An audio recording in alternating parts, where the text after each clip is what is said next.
you can do that with food too, not just through broth, but like, hydrating vegetables and, that sort of stuff is always a consideration. Lots of watermelon.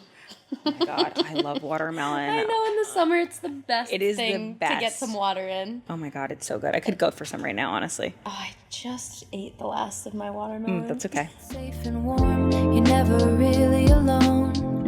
You're never really alone. Today on the Postpartum Podcast, I'm so excited to welcome Carly Ratoly, chef, recipe developer, and founder of Postpartum Provisions, a boutique postpartum meal and professional chef service based in LA. Carly trained in dietetics at Rutgers University and at the Natural Gourmet Institute. She cooked in restaurants, test kitchens, and ultimately bridged culinary craft with maternal nutrition training through O Baby Academy. She helps families move from overwhelmed to nourishment by translating evidence-based nutrition into real doable food. The kind of meals that actually help you sleep, heal, and feel like a human again in those first postpartum months. As always, nothing here is a substitute for individualized medical advice, so please check with your provider for clinical recommendations. Today's conversation is honest, practical, and full of food-forward strategies for pregnancy, postpartum, and the early baby months. Let's welcome Carly. Thank you Thank you so much for coming down here. Yes. Ooh, I'm excited to chat about all things postpartum, food and, feeling good. Me too. Yeah. So, amazing. Let's just start at the beginning. Okay. What got you into culinary arts in the first place? Yeah. Well, I was one of those kids in high school. I was like, I'm going to go to culinary school. And my parents were like, definitely not going to do that. You're going to, you can go to culinary school after college. Yeah. And so I was like, okay, what can I do at college that would kind of pique my interest that's in food, but still get me that degree that, my parents were like, you're going to get the degree.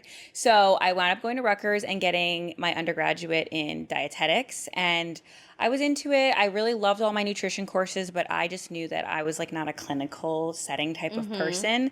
So I kind of took a down year after college and was just sort of figuring it out, and ultimately wound up, pursuing culinary school. Yeah. At the Natural Gourmet Institute, which was like a perfect fit for me because it was a health supportive culinary school, and I learned all about kind of, it wasn't as traditional as like, just cooking. Yeah, just cooking. We learned a lot of nutrition and like preventative, preventative nutrition. More of that. Yeah. I feel like I don't that. hear that a lot about culinary school. And like now, especially with the food choices that we have and the like poor ingredients and all of the excess food, like, or the, all of those little treats that we like to have. Yes.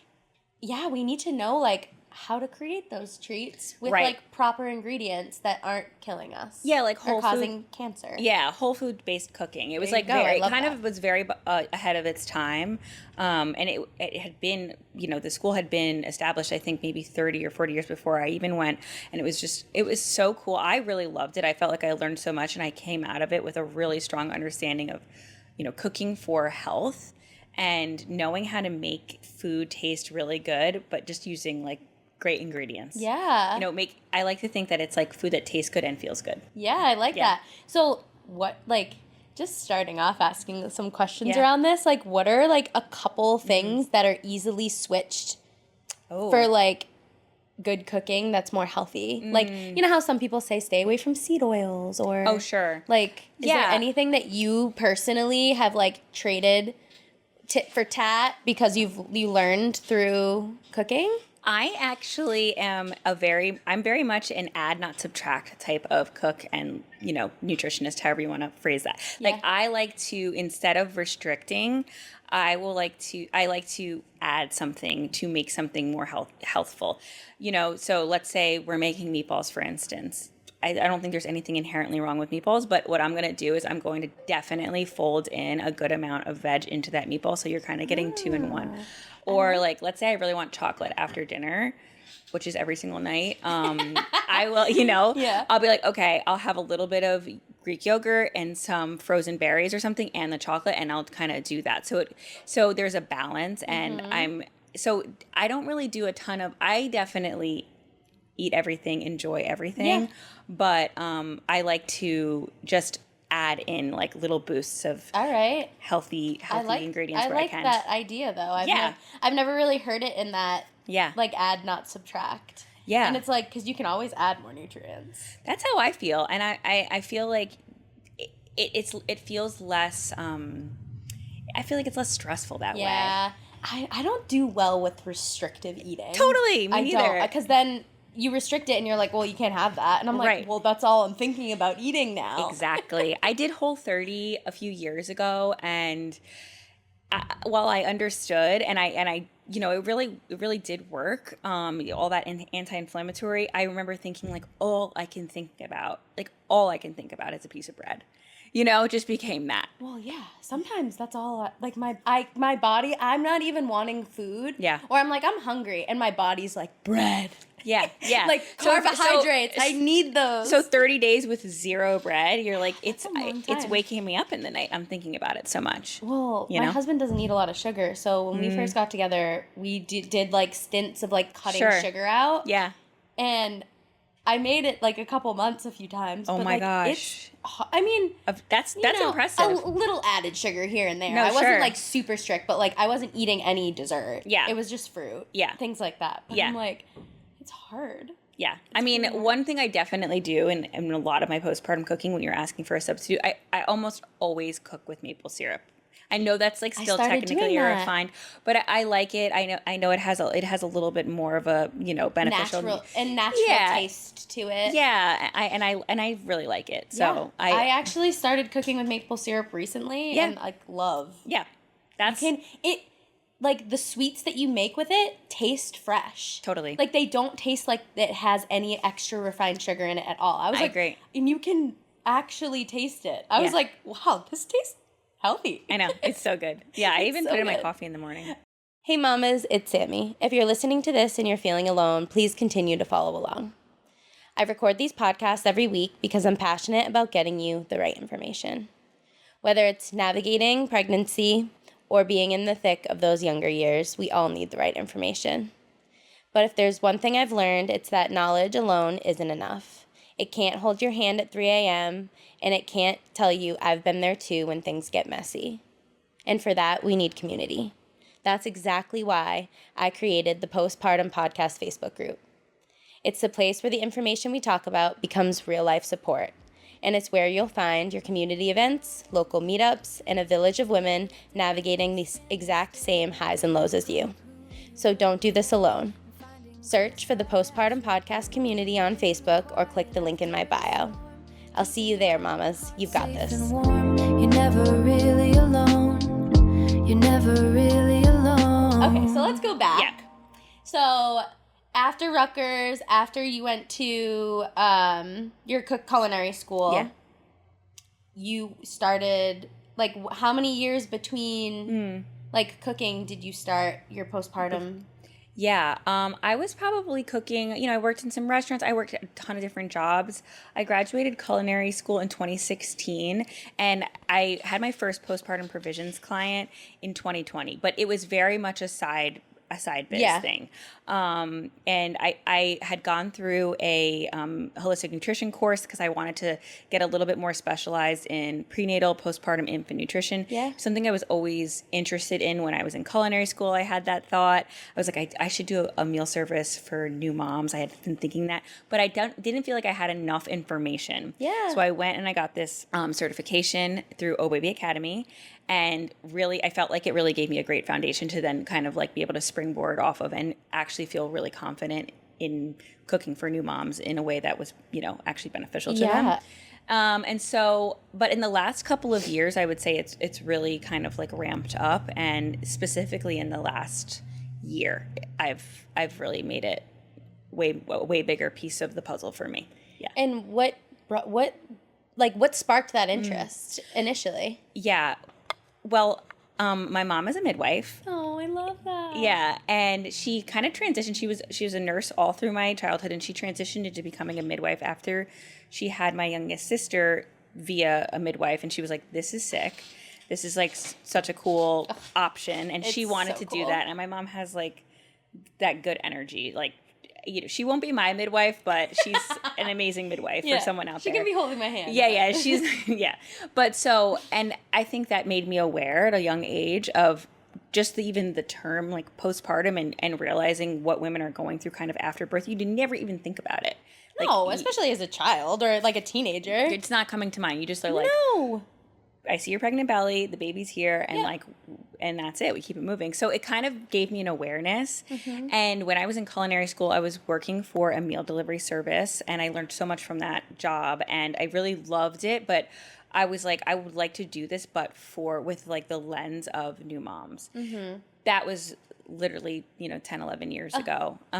It's got to start somewhere. Yeah. So I just, and I always loved those classes in college. I just thought it was interesting, and how like what you're eating today like can affect your child's bones 30 years from now or whatever, things like that. And that kind of gave me goosebumps. It's crazy, right? It is really it's really crazy. Yeah, it's nuts. I have so many questions around that. I know, it's like kind of insane.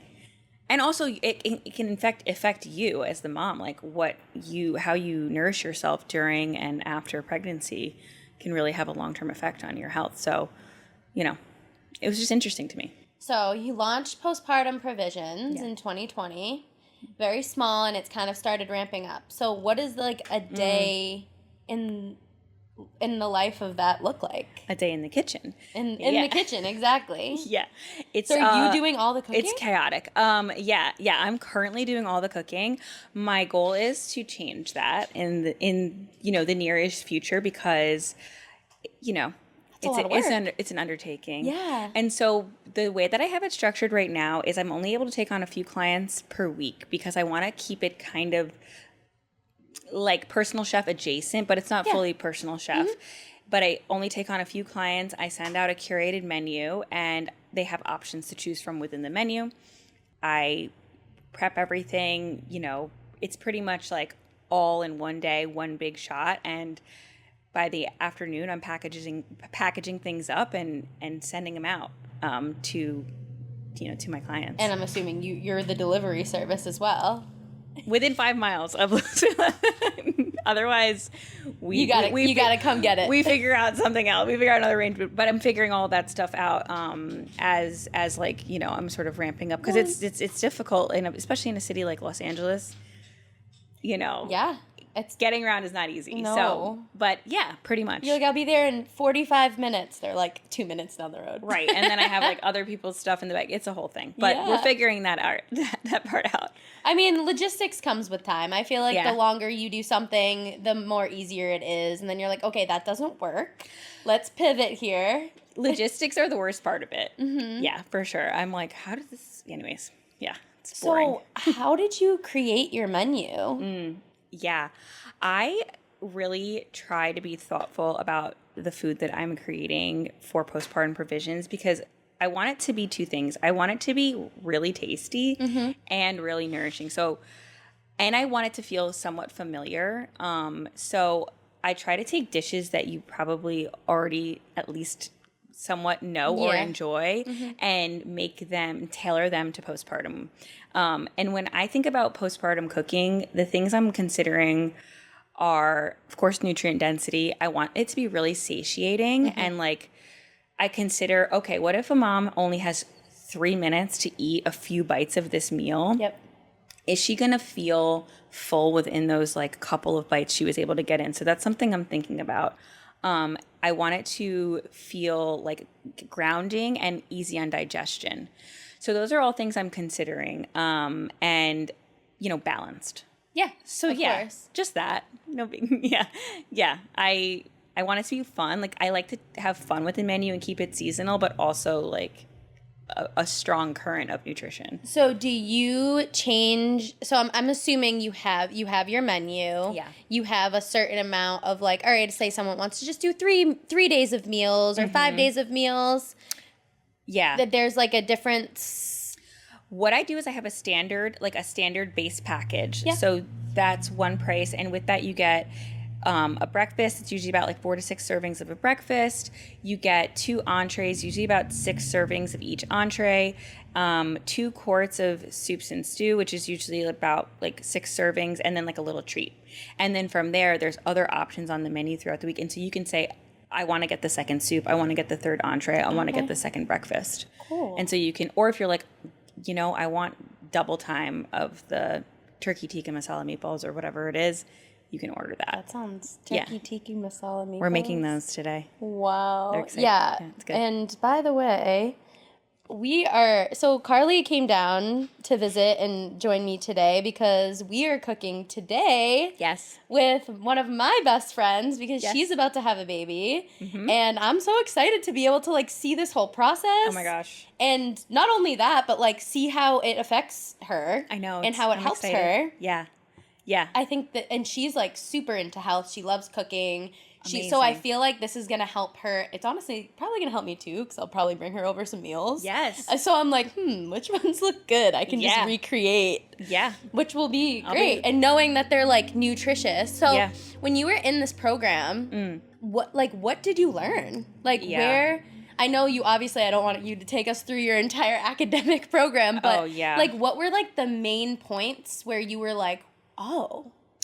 Well, I mean, I think I touched on it a little bit before, talking about it really does matter how you care for yourself in postpartum or in pregnancy and postpartum, because one of the things that's always stuck with me that I remember as like a factoid from the course is that in your 3rd trimester, if you're not consuming enough calcium in your diet, that's like when your baby's skeleton's really, starting to grow, get informed officially, and your baby will essentially kind of like steal from your bones to create their own. So you need to like what a little shit. I know it does exactly, and I feel like things like that, down the line, decades down the line, that's what leads to osteoporosis, right?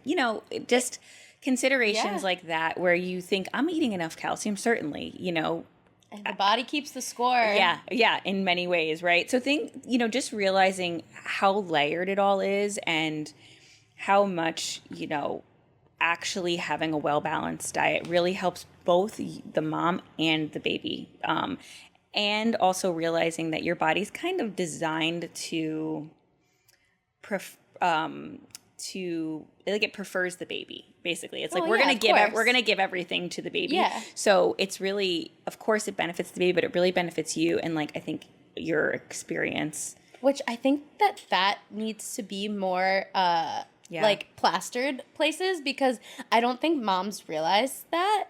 Well, things are going fine. You're like cruising along, and I think a lot of these like implications don't show up until later. Oh, way later. Yeah. And I think that either, social media is available. So I think that people are on social media and they're either way too like focused on certain stuff, or people are like, oh, I'm not going to listen to any of that. I'm just going to do what I want. Like, because I remember growing up, I was like, oh, I can't wait to be pregnant so I can just eat whatever I want. Right. Totally. You're like, I'm just going to be eating like ice cream and going insane. Exactly. And like, I remember that being a thought in my brain like years and years ago. And like the older I've gotten, the more I'm like, I would never just eat whatever I want. Like, I'm going to nourish my body so I'm getting the proper nutrients and I'm giving my baby the proper nutrients to survive.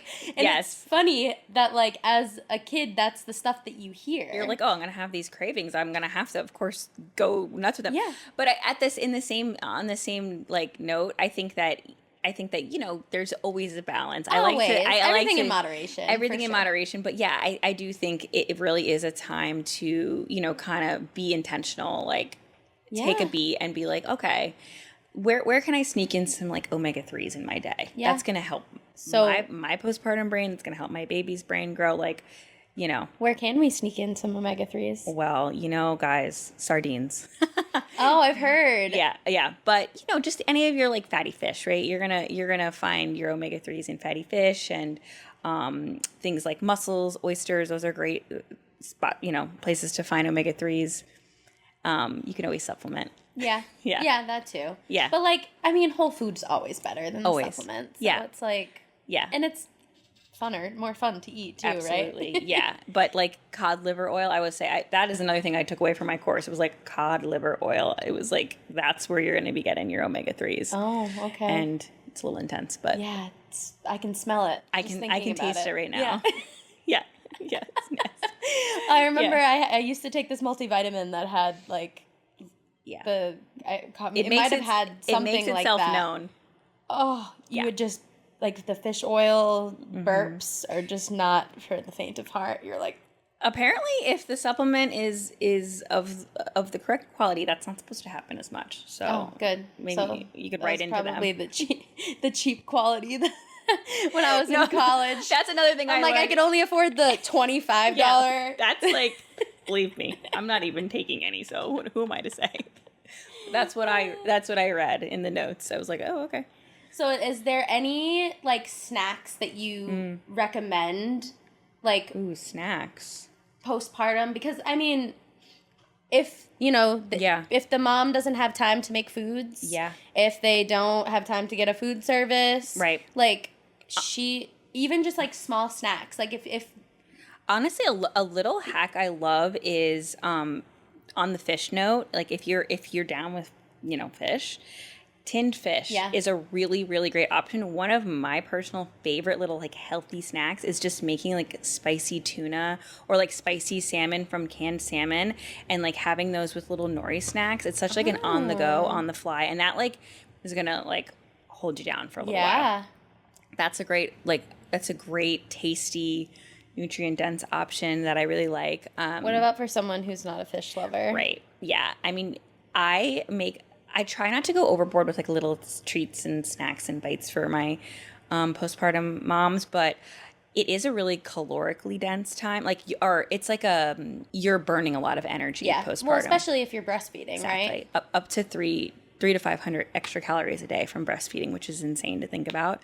So I think about like calorically dense snacks, and I make these toasted coconut tahini oat bars. They're pretty much like oats, dates, tahini, toasted coconut, just like it sounds. And it's just a really tasty little bite that's going to give you like a little boost of maybe 100 calories, 150 calories. And it has a little savory, a little sweet. Yeah, healthy fats. Good. I like that. I mean, make a big tray of frittata. Take a little egg on the fly. Yeah. I love stuff like that. Like the bigger meals that you can like cut up and eat throughout the week, that's probably like the best way. And like meatloaf. My postpartum moms love meatloaf. They're like starving. Yeah. They're so hungry. That's such a wholesome meal too. And you're like, oh, my mom made this for me. It like feels like such like a home cooked meal too. Yeah. So it sounds like kind of like really meatloaf, but so many moms I've talked to, they're like, all I was doing was like ordering like meatloaf from wherever, or like something like kind of like I said, like the word grounding, like that. That's so funny. Soft-boiled eggs. My mom never made meatloaf growing up. We were making meatloaf. Yeah, I feel like I need to get on the meatloaf. It's so good. I make this 5-spice mushroom and like beef meatloaf. It is so good. It is so tasty. Do you put like a gravy on it? I make like a soy tomato paste of some sort. Yeah, it's kind of like homemade ketchup, but not really. And then and that like goes on top, which is all you need, right? And I'll make like I will make a mushroom gravy with it too, so it gets like a little shellacking of this like glaze, and then I make a mushroom gravy. Thank God I just ate. Yeah. Yeah. My stomach would be growling right now. We're going to have the meatballs in a little bit. Oh, I cannot wait. Yeah. I can't wait to try a little taste. Yeah. So, are there any, like, I know that you said you don't usually, like, subtract, but is there any substitutes that are good, like, especially for moms who are having these cravings? Things that I try to generally avoid are anything that's going to kind of, like, make you... give you an upset stomach. That's like really sort of my focus, and I kind of just like paint with a broad brush there. Yeah. So generally I'll avoid dairy, and if I do use dairy, it'll be noted, or it'll just be like a little bit of cheese like in a frittata. So that's something I do. I try not to overcook with like garlic and onions, which I feel like can upset definitely some people's stomachs and kind of some babies don't like that if they're breastfeeding. Definitely, I'm sad, but I never cook with broccoli or cauliflower for the same reasons. Very, very gassy foods. Very gassy, and I try to really just avoid any of that. Those are some of my like no-goes. I'm not like a gluten, I have no problem with gluten personally, but I often make things gluten-free. Yeah. And I'm always just trying to avoid, I don't know, like something really dense, like something really like just lasagna full of meat and cheese. Like that's going to sit like a brick. Yeah. So I want it Your to body's feel. not going to digest that very easily. Exactly. Yeah. Like it might feel good in the moment, but I feel like it's like constipation's a real consideration that I'm really thinking about a lot. And so lasagna feels like direct correlation to constipation, at least in my mind. No lasagna postpartum, ladies. No, you can have lasagna, but you got to get some like veg in there. Yeah, but stuff like that. My mom used to make a lasagna, and she used to thin like without the pasta. She used to do zucchini instead, and I'm like, it's actually really good. So good. I love doing that. It kind of, I mean, even like zoodles. Love zoodles. Like, if they're cooked right, so good.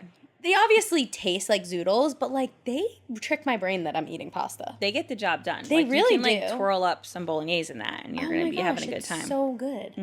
My zoodler is broken right now. Oh, I know, but when it wasn't broken, it was being used often. I had a zoodle era for sure. That was I don't know where my zoodler is. So how do you go about dealing with people's allergies or like food sensitivities, things like that? Yeah. Well, with the model I'm doing now, I'm kind of extending out that menu. I'm sort of considering that in general. Nice. For the most part, there's a lot of gluten, dairy-free people, a lot of that. So I would say 90% of the options gluten or dairy-free. If there's anything specific, I always try and have a call with my clients beforehand if I can. And we kind of talk through some of that stuff. And I like to just, they have the option, and I call out any allergens or anything potential in my actual menu. Cool. Yeah. So, and I also have a more customized option you can do, which is my freezer provisions. And the freezer provisions, it's like a freezer stock pre-baby, and that we can do whatever you want. Yeah. Pretty much. Oh, that's cool. Yeah. But I try to be thoughtful about it, but like for instance, I would say, someone who's vegan, that's not something I'm really servicing, because it doesn't like flow with my menu. Yeah. But you can be like, I can give you the recipe and you can make this yourself. Yeah. I'll have like one or two things on the menu that week that are vegan, but it's not going to like be the full meal experience. Yeah. How long do your clients typically like stay with you postpartum? Is it like, like months worth? It's usually anywhere from like 4 to 8 weeks. Okay. Yeah. I feel like that's usually like the amount of support they feel good with, and then it's kind of like everyone's like sort of back on their feet. Do you notice like a trend in the time that these women reach out to you? Like, 2 months after, when all the friends and family have now forgot that the baby's born, no one's bringing food over. No, they're getting to me like pre the baby. Oh, okay. Yeah, they're getting to me like week of, like first meals touchdown at home. I love that. That's what they're hoping for. And what I try to do is because it can be hard to predict, your due date's not always, 100% accurate. So I will often set them up with a freezer provision beforehand. So we'll do a little custom freezer provision. That'll get them through the first few days, especially when you're like coming back from the hospital or wherever, and you're just like, who wants to deal with coordinating a delivery? And then usually I'll catch them within like the following week to get them on fresh meals. Oh, that's so smart. Yeah, that's what I like to do. Yeah, that's really smart. Yeah. I like that a lot. A lot of women are like, they're nesting, so they're hitting me up. Like, I have people reaching out for December, or like October, November. Oh, already? Yeah. I mean... Yeah. It's really not that far away, but I don't want to think about that because it's summer. Yeah, I know. Well, I mean, that's like 3 months away, 4 months away. Right, but it's not that far. That's so funny. They're like, what am I going to eat when I have this baby? Well, it's like they're just thinking, like, I don't want to do it, and I get it. It's a lot. It is a lot. Yeah. Well, like, that's really what I always bring over to someone's house. Yeah, what do you like to bring? I'll do like chicken, like parm or something like yum. that. Yeah. God. Typically, I mean, that's just so easy because you can freeze. I'll bring like 2 things of it, and like you can freeze one and then you can Exactly. eat one. Yep. So that sometimes I'll do like burritos. Perfect. Like veggie chicken burritos that you can like throw in the freezer. You asked me before about like a snack. That's a perfect snack. That's Yeah. something I always offer, and you love that. Yeah. Like, it's like a one-handed thing you can freeze around with. And you can freeze them and throw them in your air fryer or throw them in the oven, whatever you need to do. And it's, there's 0 prep. Yep. You don't have to think. Exactly. I think like the less thinking, less prep. The better. Mm-hmm. And how do your meals heat up? Are they in the microwave?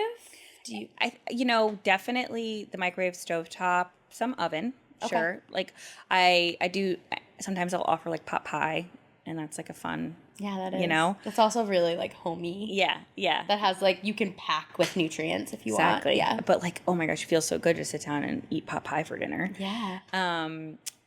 Yeah, but that's a perfect example of like an add not subtract type of situation. It's like, it's pot pie, but like we're going to make it, there's a bunch of good stuff in there. The Carly way. Yeah, the Carly way. Exactly.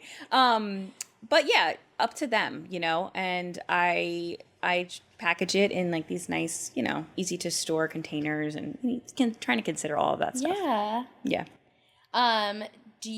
So are these specifically just for the mom, or do like people ask you like, hey, my husband and I both like, cause definitely. So it's for both. Sometimes it's for both the husband and wife? I get both. Okay. I get both. People want both options. Some people are like, it's just going to be for me. Some people are like, I want to get, I typically they'll add on some more, or they just split it with their husband. Yeah. Yeah. Which like you would think that that's probably how it's going to go. Yeah. I mean, this obviously is tailored for the moms, but like.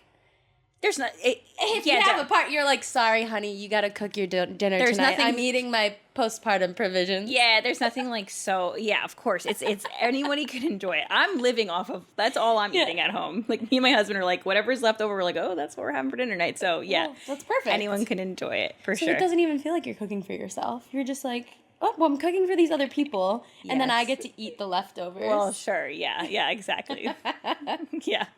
I'm assuming your husband's probably like your sous chef. Does he help out? He doesn't help me cook. I'm the only one who cooks at the moment, but you know what my husband does? He makes all my labels. So if you've ever received postpartum provisions from me, he like makes all of I have these cute little labels that, whatever, and that's his job. Oh, I love it. And he does a million other things as well, but that's like 100% something he's assigned every week. Yeah. I'll be like, did you do the labels before, the night before? You need to do them. Yeah. I'm like, you're going to get fired. Well, because I'm assuming the labels, they're all, because every week something different, or like every for the month most part, or whatever time period you have with like the foods. Exactly. Whatever season, you can get seasonally. Exactly. And that's his job. Is there anything, so back to what we were saying before about, what you consume during your pregnancy can affect you down the line. Mm-hmm. Is there anything, obviously, I know that you're not a medical professional, but like, is there anything that you learned that like is really important that like maybe moms miss that is important to get? I think a big one that we're hearing this word every other second, but protein is such a big one, especially in the really early weeks for repair, like, because you're kind of like your body's in like tissue repair mode. And that's a really big one. And so that's a big consideration that I really do try to fold that into as much as possible. But again, protein can be like constipating. So anyways, finding that balance, but definitely protein, for repair, like, for energy and just like for letting you go for stretches at a time. Another thing is hydration. Super, super, super important. So you'll see a lot of postpartum food is brothy and soupy, and that's because it's, warm foods are easier to digest, so it feels kind of good for you to eat, and it doesn't disrupt your digestion as much, but also really hydrating. And when you're making breast milk, you need to be hydrating because, like breast milk is a liquid. Yeah. So that is something that I'm always considering. I'll sometimes make like electrolyte tonics and things like that, that are great. And it's really recommended that, you kind of sit with something while you're breastfeeding or pumping so that you're actively, sipping while it's going in while it's coming out. Exactly. So that's something that's definitely folded into a lot of the cooking. That's a cool, and I like that little tip too, especially like when you're sitting down doing nothing, like make sure you have your water at your at your side that you can drink. Get your cup. Because it's easy to do that when you're sitting doing well, not doing nothing, but while you're just hanging out. Yeah. One of my best friends just had a baby last October, and she was expressing how she was so dry. She was like, I'm so dry. I was like, you just need to she was telling me she was putting out like 12 ounces of breast milk at a time, which is crazy, right? I was like, that is insane. Usually it's like 3 to 6. I know. I was like, what? So I'm like, I bet you're dehydrated, So just things like that. And, you can do that with food too, not just through broth, but like, hydrating vegetables and, that sort of stuff is always a consideration. Lots of watermelon. Oh my God, I love watermelon. I know, in the summer it's the best It is thing the best. to get some water in. Oh my God, it's so good. I could go for some right now, honestly. Oh, I just ate the last of my watermelon. That's okay. That's okay. All right, so I've heard constipation a lot, I personally understand my friends have had a lot. It's a battle. It is. So how do you throw fiber into the meals? What do you usually add for fiber? Yeah. Well, of course, like a lot of veg, a lot of hydration, and, I do cook with like a good amount of legumes because, again, I find them to be really grounding and protein iron, awesome. like mineral and fiber. Yeah. Also, like my all-time go-to, like I feel like sweet potatoes are just so awesome for that. And they're a good carb too. They're such a good carb, and they just that's a food that I know makes me feel really good, and I try not to overdo it, but there's a good amount of sweet potato going on. Yeah, we eat a lot of sweet potatoes in our house too. I kind of don't like the term superfood, but it really sort of is a superfood. What was in my brain right now? Yeah, it really is like a superfood. They're pretty awesome. Whenever I'm like feeling great, I just have a roasted sweet potato with some butter and like little like sesame or something, and I'm like, that was amazing, and I feel so great. It's also one of those foods though that is a hit or miss with people, I think. Yeah. And I've eaten it growing up, but it's not something that I cooked with up until my husband and I started cooking together. Yeah. And because he loves sweet potato. And I mean, I also love it. It just doesn't when I'm thinking about like things that I want to cook, I'm not like, ooh, yeah, sweet potato. But then every time I eat it, I'm like, this is so good. Well, why don't I feel like I want to eat it until I actually have it in my mouth? I know. Because they taste like healthy. They do. Yeah, you're like, this is a health food. But you can make it like a sweet or you can make it savory. I think that there's it's very well rounded. I love it. Have you tried the Japanese sweet potato? I think I have. Yeah. Oh my God. Superior. They're like the lighter ones, right? They're so superior. They're so great. I love the Japanese sweet potatoes. Like, they have such a great texture. Yeah. I actually used to do like a sweet potato hash in the morning for like breakfast. Ooh, yum. So I would like chop up sweet potatoes and like just put it in a pan. Yeah. And just let them like simmer for a little while. And then I just like add my veggies and add things as I went. And then I would have like this hash for the whole week to eat. Probably makes you feel amazing in the morning. It's so good. Yeah. I need to start doing that again. Yeah. I always forget. I make these awesome recipes and then like I switch it up and then I forget. I try so hard to be good for breakfast. Practice what you preach. Yeah.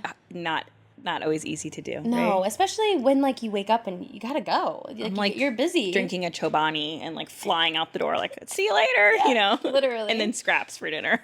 I'm like, what's happening? Yeah. Unless it's planned out. That's every chef by the way. None of us are eating real food. No, that's all. I've always heard that. I worked in restaurants for 18 years. I don't even know what's going on. The chefs are never eating. Mm-mm. They're always giving everybody else treats, but never eating their own food. One spoonful. Literally. Yeah.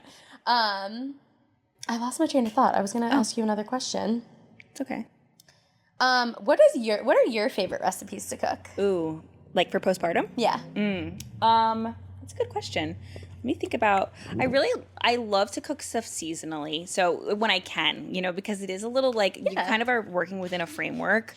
So I try to have a little bit of fun with that. So like one thing I try to keep on my menu, every other week, every third week is like a congee. We'll be making a congee also today. What's congee? It's a traditional, it's like a rice porridge. And it's, I've never heard of that. yeah, it's really like soothing, nourishing, yummy. It's a great, early weeks dish. But what I'll do is I'll like go to the farmer's market and I'll get, seasonal veg and I will like, make a yummy like seasonal congee. I love doing that. Even the word is cool. Congee. Yeah, it's so good. Yeah, it's a very I'm it's gonna like eat my congee. yeah, it's yummy. That I love having leftovers of. What else do I like to cook? I really like these meatballs. We're gonna make. They're so good. I love those, and I think that they taste really good, and I love that. And I make these great carrot cake quinoa like breakfast bars. And you were asking about a snack before. Yeah. I love those. I'm such a snacker. I love those for that. Those are like, to me, the definition of nutrient dense. They're basically like quinoa, carrot, like some nuts, all sort of like bound together with a little bit of egg and some flour. I cannot wait for this. So good. I need to start getting all my recipes so I can start making things. Just firing them off. Yeah. Yeah. Yeah, I like to, I think chefs like to cook seasonally because it's exciting. So of course. That's my I mean, that's why recipes and like menus change in restaurants. You know what I mean? It's so funny. The people who go to the restaurant and they're like, I can't wait to get the same thing I always get. And they're like, oh, sorry. I know. Yeah. Or when the we seasonal... changed our menu. Yeah. I will say outside of postpartum cooking, something I love to make, I love to make a great salad. I have so much fun cooking salads and pasta. I mean, the Italian in me. I love to make like a really tasty pasta, but I love pasta doesn't find its way onto the menu very often. No, because the pasta is so bloating. It's bloating, and it's like I don't feel like it's like something I want it fresh. Like I don't want to be like eating 4-day-old pasta personally. No, that's very true. Yeah. Obviously lactation's important for moms. Yeah. And other than like, keeping hydrated. Yeah. I know from what I've seen, like little snacks, or I've seen like the lactation cookies. Like, is that a real thing? Like, do those actually help? Yeah, there are foods called galactagogues. I never really say that word out loud, so forgive me. Or lactogenic foods. There definitely are a good amount of those. And I cook with them as much as possible. Some that you might have heard of are like brewer's yeast, right? Yep. People make lactation bites or cookies with brewer's yeast. It has a pretty distinct flavor. But whatever, that's fine. It's a boost. Fenugreek is another one, and that is, well known to be a lactogenic. Or I think Fenugreek? Fenugreek. Okay. It's basically, it kind of falls in my mind into like the spice category. Yeah. Yeah. It sounds like a spice, yeah. Yeah. Fennel, which I cook a ton with fennel seed and actual fennel bulb. I actually do put that into a lot of stuff. You were asking about a sub. That's something that I'll do. It's not an exact, people are like, what? It's not an exact swap, fennel for onion, but when I kind of want that like sweetness that comes from cooking down an onion, I'll use fennel a lot. That's smart. I mean, it looks the same. Yeah. Oats are classic, of course. Yep. That's why so many lactation treats have oats in them. Simple things like carrots. Carrots are considered a lactogenic food. So there are a lot of them out there. Carrots are so good. I love carrot juice. Love carrots inside, like those carrot bars sound so good. Oh my god, I'm like addicted to them. Yeah. I cook with carrots a lot because I just feel like they like kind of like are a good, you can stretch them and they're really great for you, and they like nobody has any issues with carrots. You can put them in anything. Yeah, a couple weeks ago I made this like miso carrot coconut soup. So good. Yeah. My cousins used to never eat vegetables, so my aunt would shave carrots and put it into like all of their breakfast foods, everything, and then one day they flipped it over and they were like, "What's this? We don't want this. You put vegetables into our pancakes? You've been lying to us." Yeah. And I was like, "I love this. Give me more." Yeah, that's like That's postpartum cooking. I'm just like folding vegetables into everything. And I think that that's motherhood cooking too. I think so too. I think that that's just what it leads to, but I think that moms need to be reminded that like they also need those nutrients. Totally. Yeah. Because I think like you as a chef, you're not eating your own stuff. Once you become a mom, you're a little busy and you can't live off the Chobani yogurts. Yeah. Literally. You can't and a bite of whatever. The scraps. The scraps. Yeah. Do you have your own cookbook? Where do you keep your recipes? I keep my recipes. I don't share all of my recipes. I'm going to actually be sharing some of my top secret recipes with you guys today at the class because that's fun. I'll zip my lips. Oh, no, it's fine. But, I have a Substack. So I put things on my Substack. Cool. And I try to share my menu from the week and then like a recipe or two from that week's menu. Okay. So that like, hey, for my moms who I can't get to, send that over to your husband and have him whip it up. Yeah, or a friend. Yeah, or whoever. Exactly, someone. Yeah. So I share them there. I share on my Instagram as much as I can. But I should have a cookbook one day. Yeah, I feel like you should put that on your to-do list because I think that that would be so amazing. Yeah, I think it would be fun, especially like it would be. I feel like it would be fun for you to even just create. Of course, yeah, it would be amazing. I think that also like I think the approach that I have, I try to have the approach of like, familiar foods made postpartum, beneficial, and so hopefully one day. Yeah, honestly, that's great. Yeah, I love that so much. Yeah. Well, Karlee, thank you so much for coming. Oh my gosh.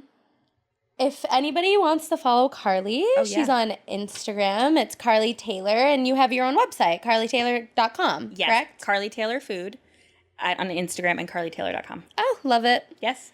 Thank you so much for coming today This and is sharing so amazing. all of your knowledge. Oh my gosh. I can't wait to... I can't believe we talked so much. I know. That was can't so wait fun. to cook. Let's do it. Get your apron. Yay. Oh my God, this feels so hot. It's warm. Keeping your own heart safe and warm. You're never really alone. You're never really alone.